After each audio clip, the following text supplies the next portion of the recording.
folks, this is Chris Meyer with Play Branson today, and today we are backstage in Kansas City at the Ameristar Casino, and I am today with the lead singer for Stryper, Michael Sweet, and it's so great to have you here, and thanks for coming on the show. Great to be here, man. Thank you for having me, and thanks for coming out to the show. And glad you made it. And I can't wait to see the show later tonight, and really excited about that. And your band, Stryper, has been hugely influential in the Christian rock world. And so maybe some people really haven't heard of Stryper out there before. Kind of tell people a little bit of your history and background. Wow, well, we've been around since '84, technically. Our first album came out in '84, The Yellow and Black Attack.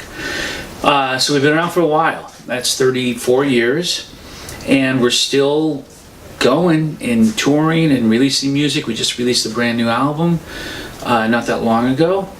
And we're out in support of that right now on tour. Touring the country. We're going to tour Japan, Australia, South America, possibly Europe, Canada, of course, US. And you know what? It's really amazing to kind of look back on the past 34 years and realize that we're still doing it. We still love doing it. And there's no signs of slowing down or stopping. We've released 10 studio albums.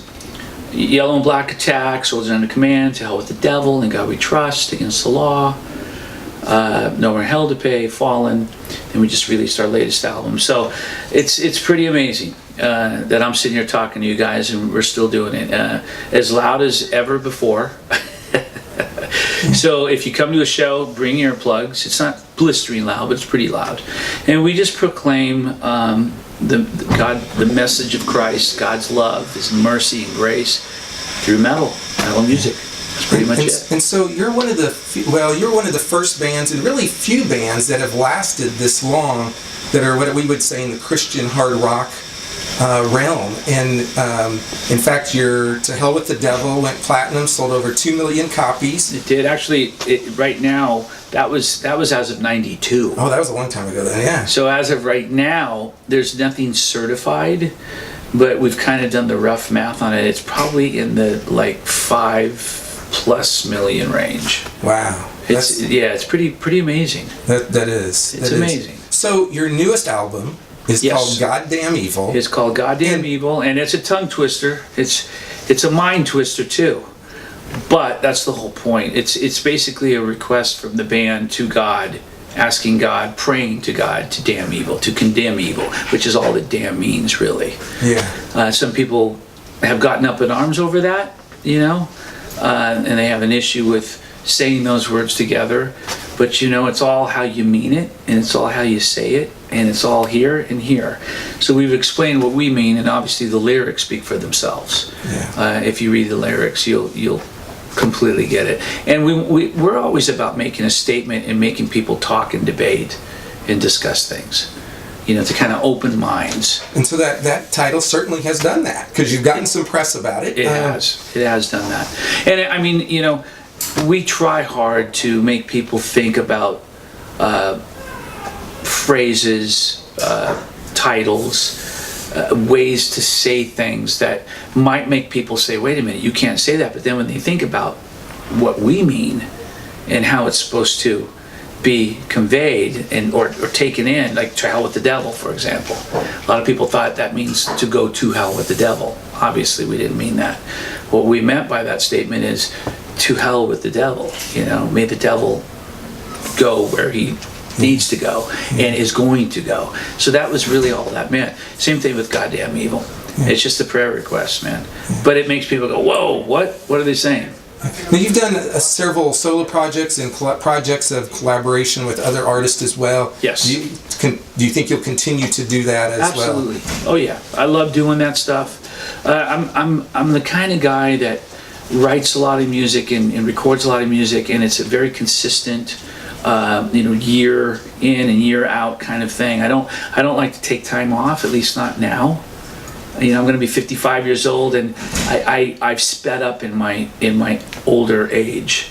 When I was 35, I didn't do as much. 55, I'm doing a lot more than I've ever done before, and I'm really enjoying the ride and taking those opportunities and doing the most with them. Yeah. So you have a new bass player in the band, and so he comes from, he was in a rock band, went to country, and now he's back in a rock band. How did that all kind of come about with finding him? Well, he was in a band called Firehouse. Everyone's probably very familiar with Firehouse. It did quite well.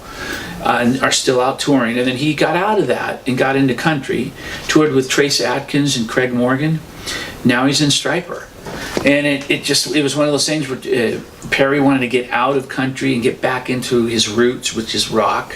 Stryper is a band that he's always respected and liked and followed. And it was always kind of a dream of his to be a part of it. When the door was open and we had, parted ways with our bass player in the past, Perry walked right through that door. Yeah. And it just worked out because he's a perfect fit. Personality wise, musically, spiritually, everything. He's just a great, perfect fit. Yeah. So being in the rock world, and you, I'm guessing, have seen the good and the bad. The good, the bad, and the ugly. Yes. What would you tell to somebody that's thinking about getting into this business, or they want to be a rock star, or what would you tell them? Well, I would tell them to make certain with 100%, just knowing absolutely without question that that's what you're supposed to do. A lot of people have these grand visions of, it's just a fun joyride and easiest life you could ever possibly have, and it's quite the opposite, actually. We travel a lot, we're away from our families, we've missed out on a lot of stuff and home life and whatnot, and that's the downside of what we do. The upside is we get to go out and tell people about Christ and play music that we love. We love to play music. But it's a lot of work, man. It's not what everyone thinks it is. Yeah. They think, the life of a rock star, whatever. It's tough. Yeah. So there was a point in time where the band kind of went on hiatus really for a long time. Mm-hmm. And I read where it said you went to the family campground, and was it Cranberry Farm? Yeah, basically the family campground at the time. It was a 50-50 business. Half of the business was cranberries, 11 cranberry bogs. The other half was a campground, 400 plus sites. And I was kind of like a jack of all trades there. I did everything. Fill up propane tanks, take people to the site, connect, make all their connections, go work in the cranberry box, put on hip waders. I did it all there. And it was just more of a situation for me where it was a family business. I wanted to go and help the family.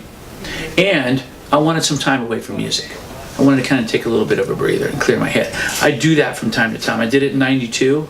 I did it again in 1996, which is when I worked at the bogs and for the site. For the campsite.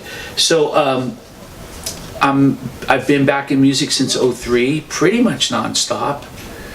I have no ideas of quitting and going to work for, as a forest ranger or anything weird like that. But you know what? You never know. Yeah. Life throws these curveballs, man. And so where do you see Stryper headed kind of into the future? Like, any thoughts on that? I see Stryper continuing to tour, continuing to make music, trying to make a difference in the world, mm-hmm. trying to deliver a message of hope, as we've always done, and with the best possible music that can move and touch people. Mm-hmm. So we're going to keep doing that. Yeah. And so, of course, even in the whole Christian world, you guys have had your critics, you've had your doubters, but you guys kind of haven't really let that deter you because you know that's kind of going to happen. Yeah, we just kind of take it for what it is. I mean, it's par for the course. We know that it's coming. We expect it. With however we do, whatever we do, from both sides, from the Christian side, from the mainstream side.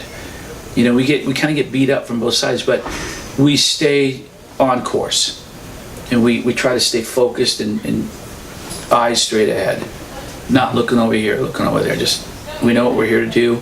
We know what God's called us to do, and we're not going to let anything detour us from that. How do you? I guess the question is, when you're on tour, you're away from your family. How do you guys either stay accountable or stay grounded? How does that happen?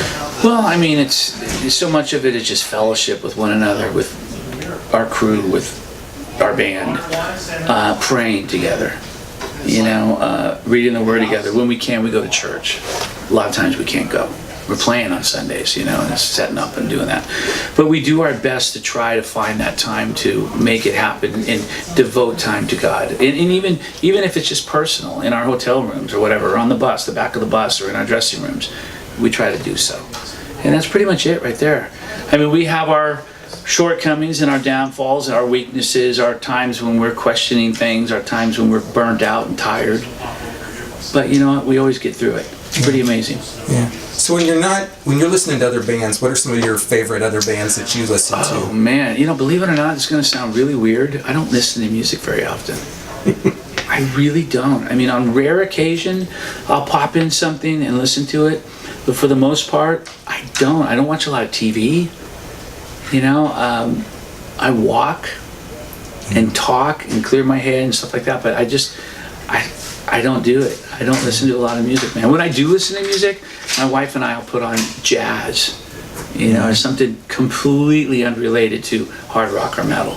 Yeah. Yeah. So when you're not playing, when you're off the road, what other things do you like to do just for fun? And I love going on walks, man. I love hiking. I love biking. And I mean, music is pretty much my full-time thing. When I'm at home off the road, I'm doing music. Yeah. Recording or out performing solo, or I'm always doing something music related. Always.